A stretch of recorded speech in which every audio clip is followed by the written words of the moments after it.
So I want you to imagine stepping out of the tunnel and onto the pitch, right?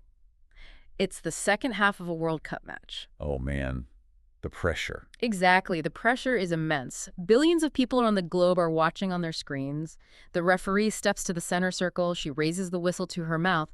And suddenly you look around and realize you left your star midfielder back in the locker room. I mean, it is a complete breakdown of basic operational logic. Like, on the biggest, most highly engineered sporting stage in the entire world. It really is. So welcome to the deep dive. Today, we are unpacking a Group F finale between the Netherlands and Tunisia that was, frankly, just an absolute spectacle of chaos. Chaos is definitely the right word for it. Right. And we've pulled together a massive stack of sources for this deep dive. We've got match reports from the BBC, The Guardian, and FIFA.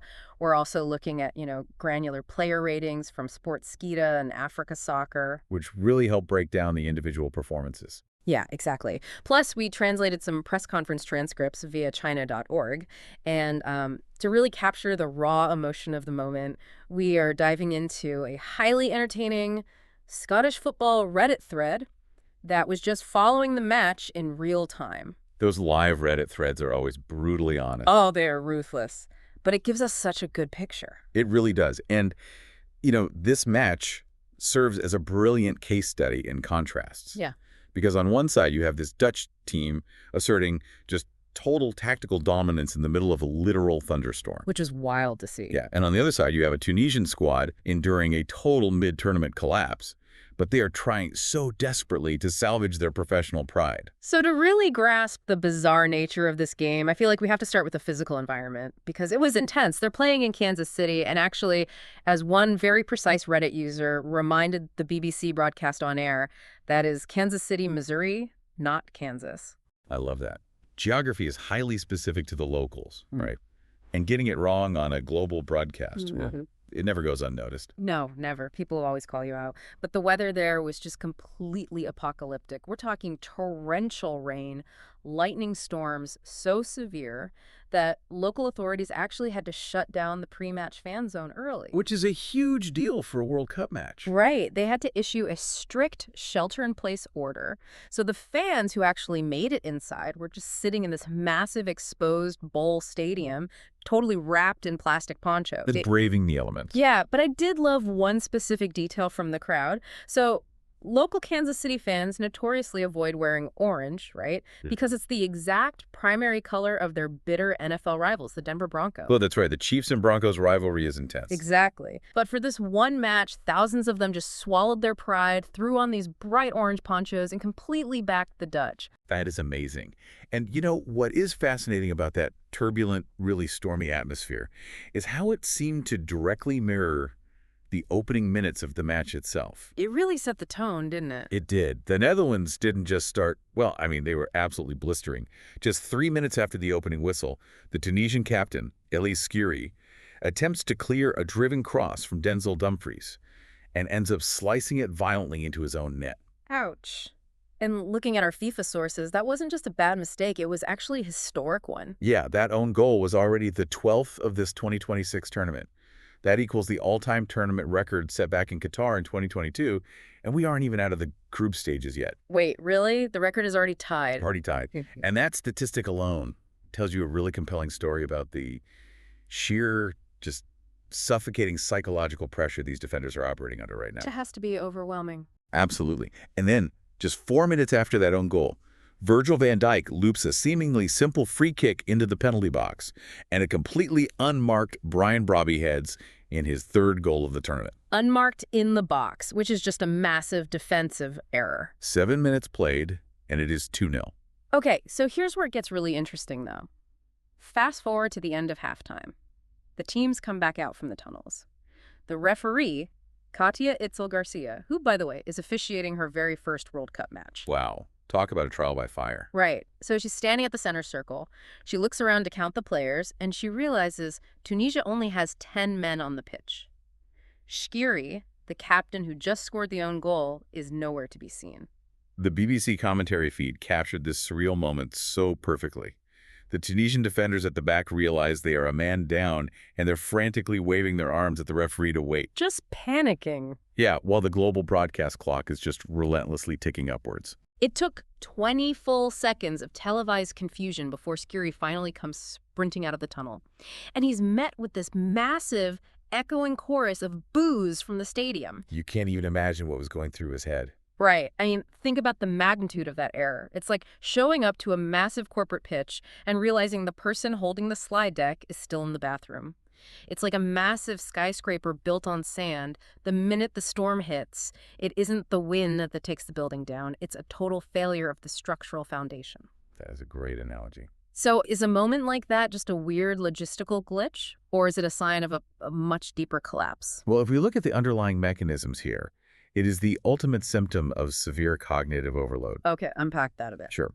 So Tunisia entered this match having already been eliminated from the tournament. They fired their manager just days prior. They are down 2-0 in a literal thunderstorm. So basically everything that could go wrong did go wrong. Exactly.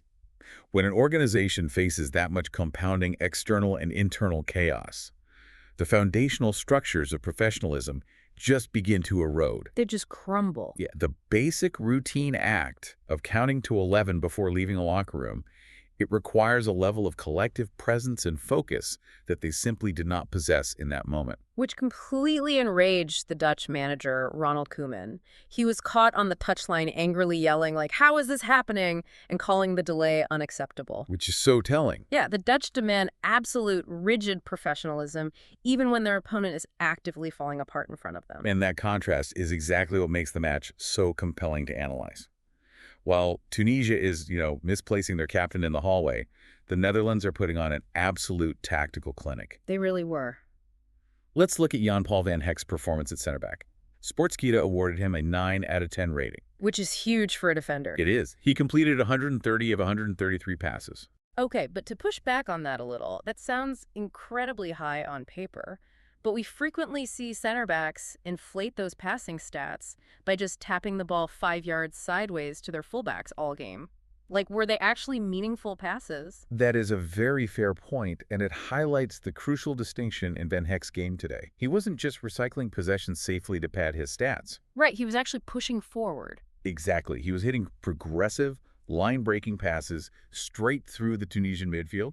He acted as the primary playmaker from deep, completely dictating the tempo of the game. And of course, he topped off that dominant performance by scoring the third goal. Yeah, you can't argue with a goal.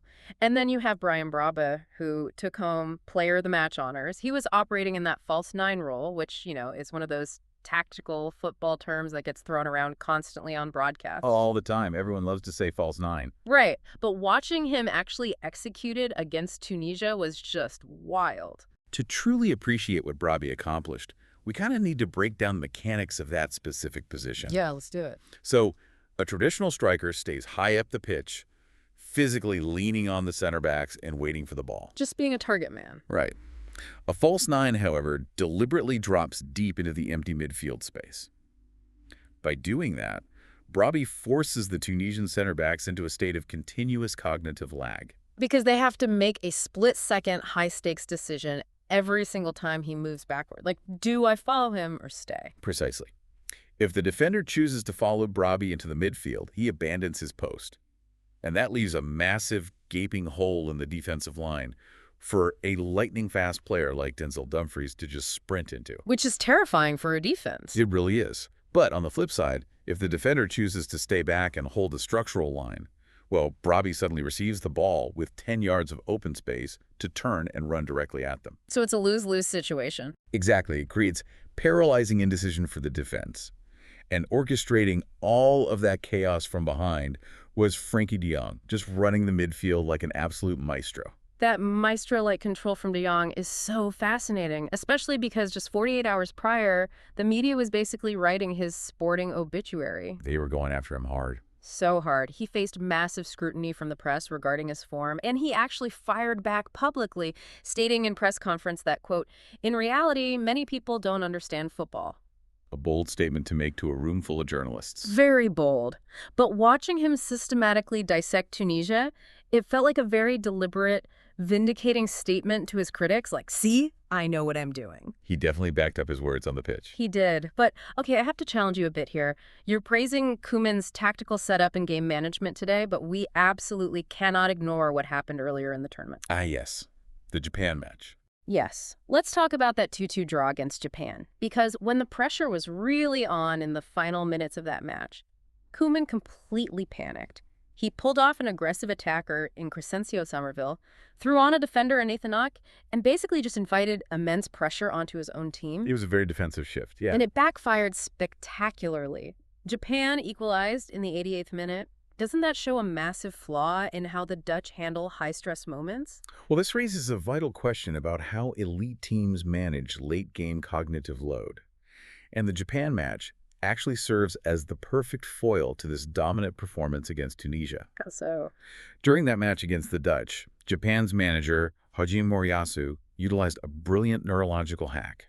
As the clock wound down and the pressure peaked, his coaching staff held up a physical, dry erase whiteboard on the sideline with large numbers counting down the exact minutes remaining.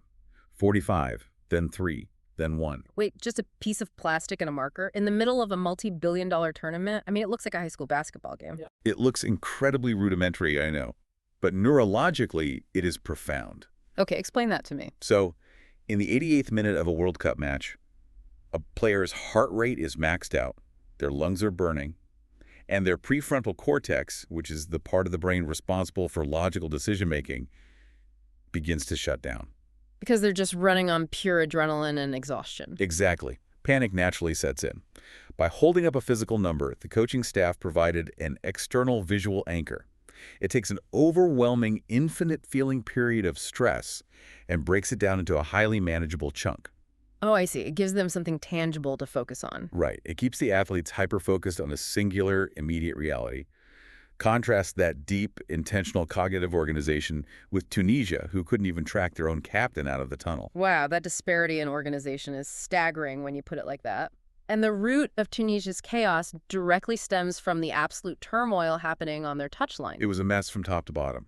It really was. We are moving from the rigid, calculated stability of the Dutch camp to the desperate, flailing scramble of the Tunisian Federation.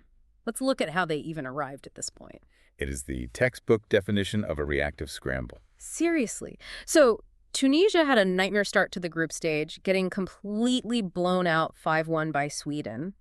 The Tunisian Federation goes into full panic mode and fires their manager, Sabri Lamouchi, right then and there, mid-tournament. Which is almost never a good idea. Never. The Reddit thread we were analyzing was brutal about their defensive structure during this stretch. One user noted their defensive line had more holes in it than a wet paper bag. A very colorful assessment from the fans, but honestly statistically accurate.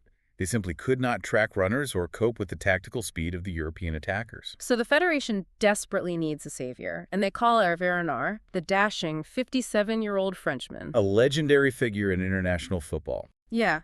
This is the tactical legend who famously led Saudi Arabia to that shocking, historic upset over Argentina in 2022. He has managed 145 international matches. He has won 2 Africa Cup of Nations titles. His resume is impeccable. It is. But the incredible part of this specific story, he was literally laying on a beach in Senegal on a family vacation when his phone rang to take over this broken team. A very, very abrupt end to a holiday. I can't even imagine that phone call. Hey, put down the margarita. We need you at the World Cup tomorrow. And his appointment highlights a critical misunderstanding in modern sports management. The general assumption is that you can just drop a legendary tactician into a broken system and see immediate magical results. Right, like a quick fix. Exactly. But parachute managers almost always fail in these ultra-compressed tournament scenarios. But why is that, though? If he's a genius tactician with decades of experience, shouldn't he be able to organize a backline and at least stop the bleeding? You would think so. But elite football tactics, particularly the aggressive systems Renard favors, they require weeks of meticulous repetitive training to build muscle memory. Ah, so it's not just about drawing arrows on a board. Not at all. You cannot install a complex defensive trigger system via a locker room whiteboard 48 hours before playing a highly organized team like Japan. When players are exhausted and stressed, they instinctively default to their deepest ingrained habits. Which, for Tunisia, were currently very broken habits. Exactly. If those foundational habits are broken, the new manager's complex instructions just become white noise. Which perfectly explains why his very first game in charge was a disaster. They lost 4-0 to Japan. Renard actually told the press afterward that he was ashamed. openly admitting his tactical messaging completely failed to translate to the squad. It's rare to hear a manager be that blunt. But heading into this final game against the Netherlands, Renard notably shifted his approach. What did he do differently? He stopped focusing on complex tactics entirely and made a public, emotional plea for basic pride and dignity.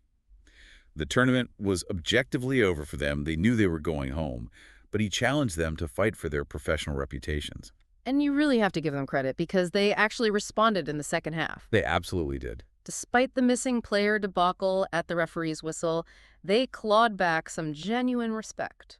Hazem Astouri scored a brilliant, towering header from a corner kick, which earned a very respectable 7.8 rating from Africa Soccer. That was a beautiful goal. It was. Furthermore, their goalkeeper, Abe Mandaman, made a string of point-blank saves that kept the final score at 3-1, rather than letting it spiral into a 6 or 7 goal humiliation. There's a fascinating parallel here for you, the listener, or really anyone who has ever had to navigate a completely doomed scenario at work. You know the feeling the budget is blown, the deadline is missed, the client is furious. We've all been there. Yeah. And the overwhelming temptation is to just mentally check out, assign blame, and pack up your desk. But Tunisia's second half fight, despite knowing they were boarding a plane home with a -10 goal difference, it's a masterclass in separating the final outcome from the daily execution. That's a great way to put it. It's about how you carry yourself when the ship is undeniably sinking. Finding dignity in the execution of your duties is incredibly powerful. But, as Tunisia boards that plane home, the narrative for the Netherlands shifts drastically. Oh, big time. The group stage is a marathon, but the knockout rounds are a sprint over a tactical minefield. And their immediate future involves a massive logistical headache. The Dutch squad now has to travel over 1,000 miles from their base camp in Kansas City, all the way down to Monterrey, Mexico for the round of 32. That is a brutal travel schedule. And get this, they're actually driving their famous, converted, double-decker orange bus all the way down there for this June 29th clash against the Group C runners-up, Morocco. I mean, the physical toll of that transit is significant on its own, but the tactical challenge Ronald Koeman faces in Monterrey is even steeper. Morocco is no joke. Not at all. Morocco's an incredibly potent attacking side, having earned 7 points in a brutal group that included Brazil. But the hidden, acute danger for the Netherlands lies in familiarity. Because they know each other's games intimately, right? Exactly. Many of Morocco's key players compete week in and week out in the Dutch Eredivisie, the Netherlands' own top domestic league. Oh, wow. So there are no secrets. Zero secrets. The Moroccan squad understands the granular nuances of a Dutch style of play. They train alongside these exact Dutch defenders at the club level, so they know their physical tells, their passing habits, their weaknesses. There are no tactical secrets to hide behind in this specific matchup. Which makes a post-match comment from Koeman feel incredibly ominous. He openly admitted to the press that his team got, quote, too comfortable when they went up 2-0 so early against Tunisia. He literally watched them start coasting. That is a dangerous habit to form. Right. Against a squad like Morocco, with that level of intimate insider knowledge, doesn't a mental lapse like that almost guarantee an early flight home? If we connect this to the bigger picture, tournament survival is dictated entirely by sustained momentum and ruthless focus. You can't take a single play off. You really can't. The Dutch possess undeniable world-class talent. Van Heck's distribution, Brobby's spatial awareness, Dumfries' sheer power, and it's all championship caliber. No question. But talent becomes irrelevant the moment cognitive focus slips. They cannot afford the passive defensive retreat we saw against Japan, and they certainly cannot afford the second-half complacency we saw against Tunisia. Morocco possesses the specific tactical tools to ruthlessly punish those exact psychological drop-offs. So let's take a step back and look at the sheer madness of this Group F finale. We witnessed a record-equaling 12th tournament own goal. Which is still hard to believe. We broke down a tactical masterclass in false nine positioning. We dissected the neurological brilliance of a sideline whiteboard countdown, and we watched a deeply respected manager pulled off a beach vacation to try and stop a bleeding national team. It was just a complete collision of highly engineered strategy and absolute human unpredictability. It really was. And I think the enduring takeaway from this deep dive is that the expectation of absolute, flawless precision at the highest levels of execution is just a complete myth. It doesn't exist. No. Teams with endless budgets and world-class staff still forget their captain in the locker room. Billion-dollar operations still suffer from cognitive overload when the lightning starts flashing. Ultimate success isn't about perfectly avoiding chaos. It's about how quickly and effectively you adapt to the chaos when it inevitably crashes through the front door. Which leaves us with a fascinating final thought to consider today. Lay it on us. Think deeply about Hervé Renard's experience, going from a quiet, relaxing beach in Senegal to the intense, globally televised pressure cooker of the World Cup touchline in a matter of hours, having to instantly lead a fractured, panicked group of individuals you barely know. If you were called upon tomorrow to instantly step into a failing high-stakes situation in your own industry with absolutely zero prep time, what is the very first thing you would do to stop the bleeding? That is a phenomenal question to chew on. Sometimes the biggest lessons come from the strangest rain-soaked matches. Thank you so much for joining us on this deep dive. Keep asking questions, keep exploring the chaos, and we will catch you next time.